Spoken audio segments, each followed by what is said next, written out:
Bam! What's happening, everybody? Coach Midway the Dragon Slayer, but of course, if you're tuning in, you already know that. Welcome to Epic Bourbon Tastings. We are continuing the best 5 under 50. This is actually round 5 of 5, and we had to have, as my co-host said, we had to have Maker's Mark represented, and we had to have Knob Creek 9. Special Forces Guru, he can kick my ass in 2 seconds flat, and yet I will still dump water on him. Please welcome Mr. Adam Skillen.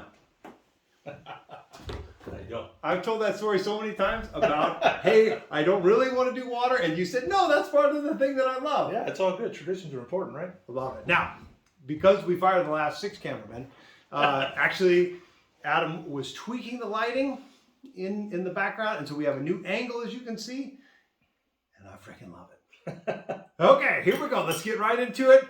Now, if you look behind us, you'll see the other victors. We've got the Evan Williams Vintage. We've got the George Dickel 15. We got the Woodford Reserve Double Oak, the one not up here because Dr. Kenneth Holmes stole it and did not give it to me, was the Elijah Craig. Okay, good stuff. So, Maker's Mark 46. Got to have that. I love that you brought these. We got the proper glasses. Yeah. As I was shamed by that, by a few people, yours included. You can pour your own there, my man. It's his bottle, so it's like I let him pour it in there. It's all good. Oh, that's got a nice nose, man. I haven't had 46 for a long time. A long time. Wouldn't that be funny? Wouldn't that be funny if this one went through? Now remember, whichever bottle goes through that we agree on, then you got to leave it here. Yeah, no problem. Okay. Mm.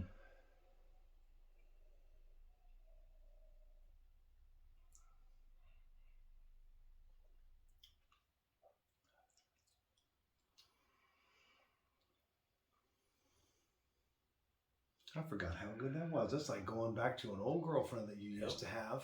One of my favorites.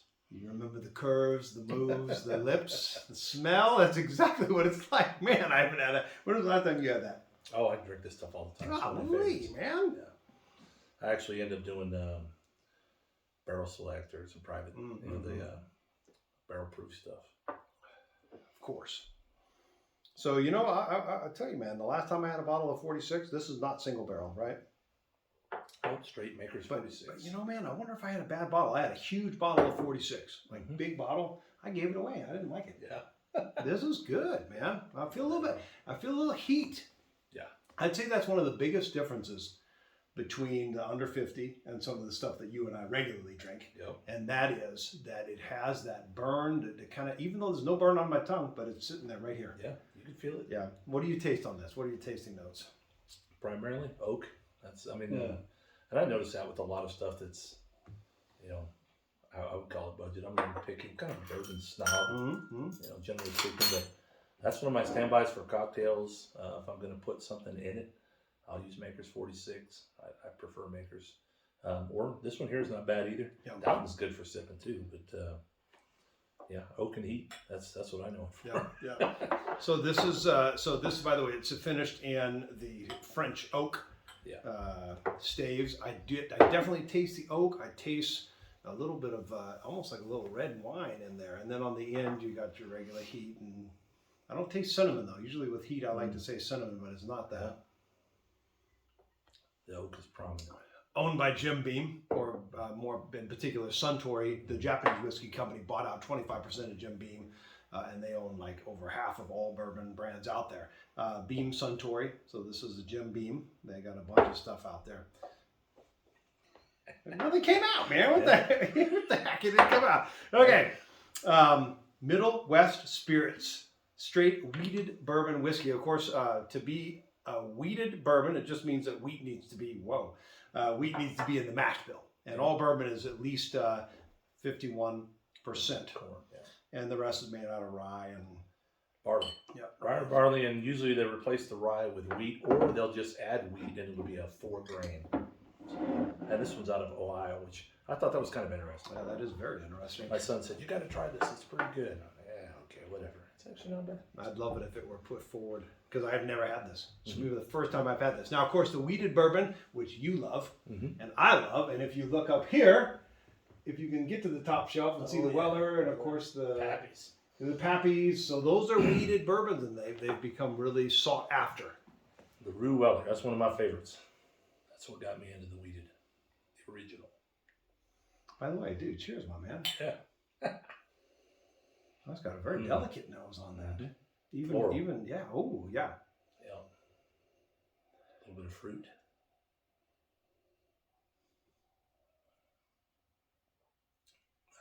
That's smooth. Comparatively speaking, that's smooth. Yeah. Wow, man. That's smooth.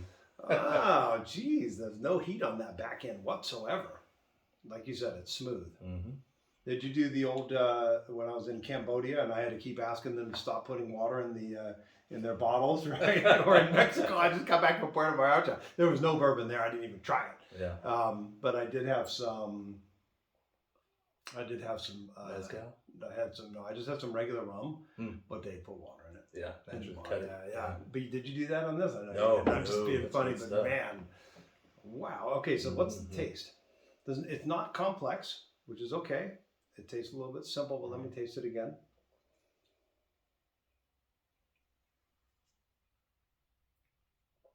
Oh, see, I can hold that on the tongue for a long time, and that just brought out all kinds of different flavors. Taste some oak, some fruit. I'm trying to identify the fruit. Yeah. Cranberries? It's fruity. It's almost like cherry.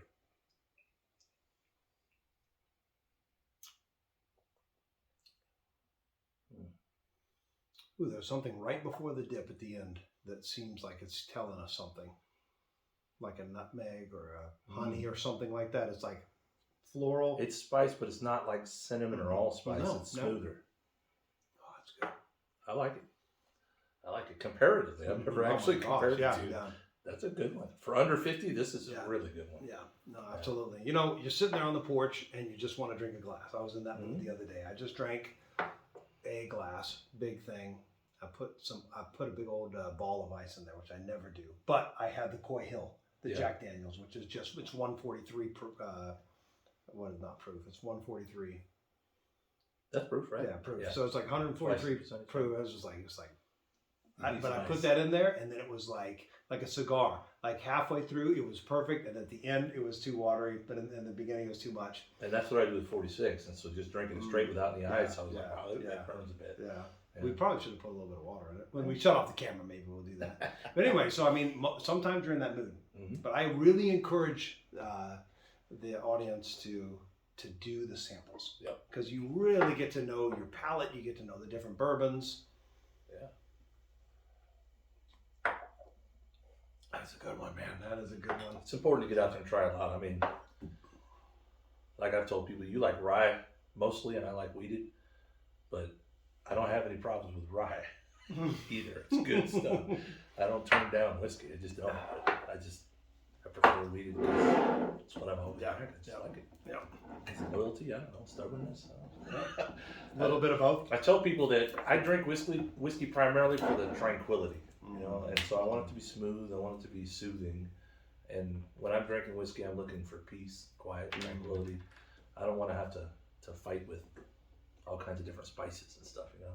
Complex and difficult women and whiskeys drive me nuts. So words of wisdom here, man. I don't need complexity. I need peace. I've had enough excitement for one lifetime. That's for sure. That's for sure. Always a cool bottle, man. I always love that bottle. You're gripping it, and it's got the ridges in the back. That pour off the flat side. Yep. Thank you. Otherwise, you'll spill it. Thank you very much, sir. Oh, my word. You didn't do that. I know you did it. They all went back down to the bottom. All right, let's check this out. I hear the pattering of feet. Yep. Look who's coming in. Okay, Knob Creek 9. I'm going to tell you right now. Can I come? Yes, for a very rare, I brought some ice because Yeah. I think you're going to need a little bit in there. It's some pretty stout stuff. I thought that was the makers too, but I got through it. Mmm.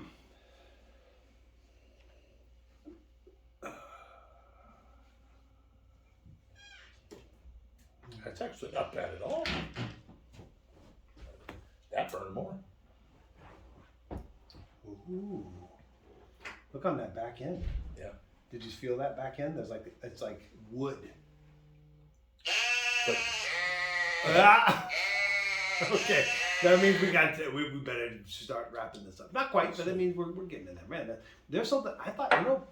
I had this before my palate was fully developed, several years ago, before I really got into it, and before the tastings. Yeah. And I thought it was maybe really hot, and I had to put an ice cube with it, but in this order maybe, or maybe that I was just having that first. Okay, taste it again, and right before the finish. Some water. I'm gonna come. Okay, that's my off camera per usual, making a little cameo. But it's like this little bump right at the end.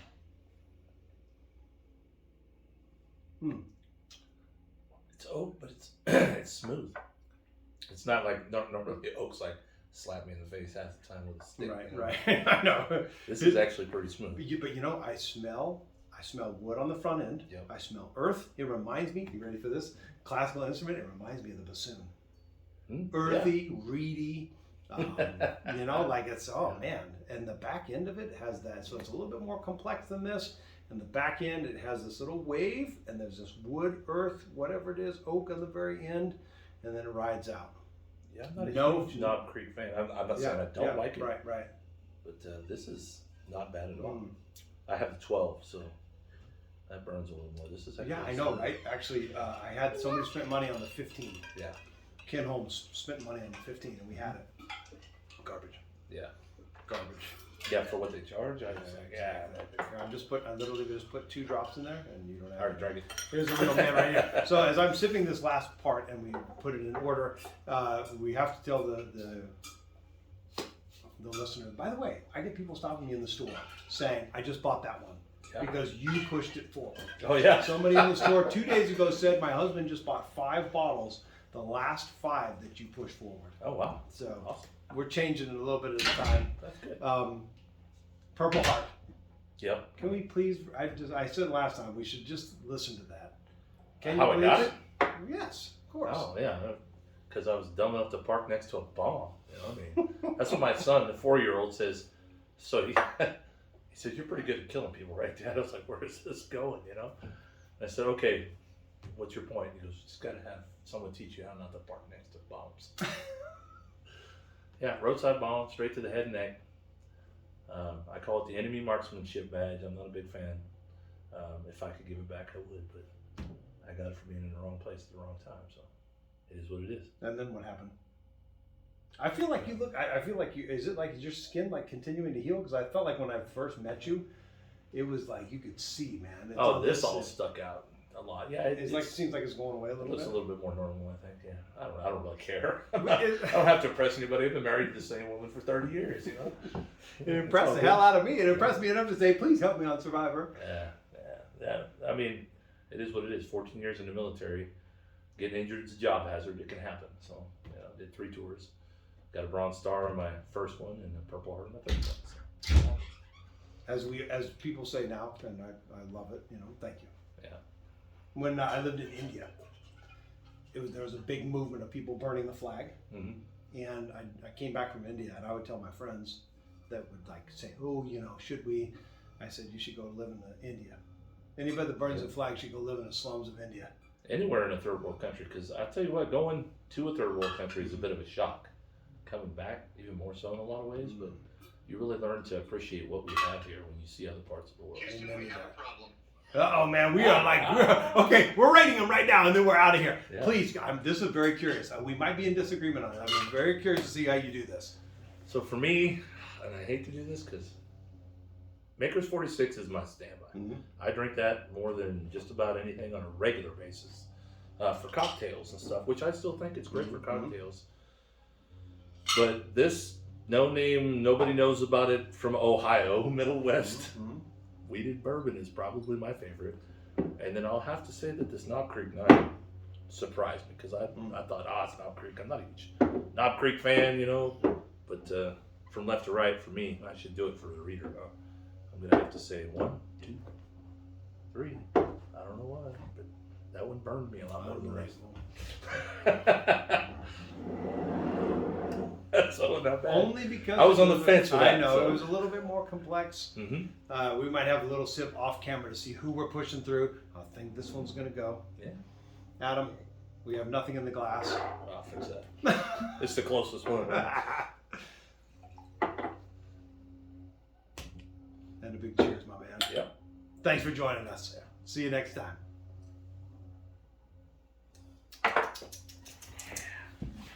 It's still going. I gotta turn that AC on again. Yes. The Ultra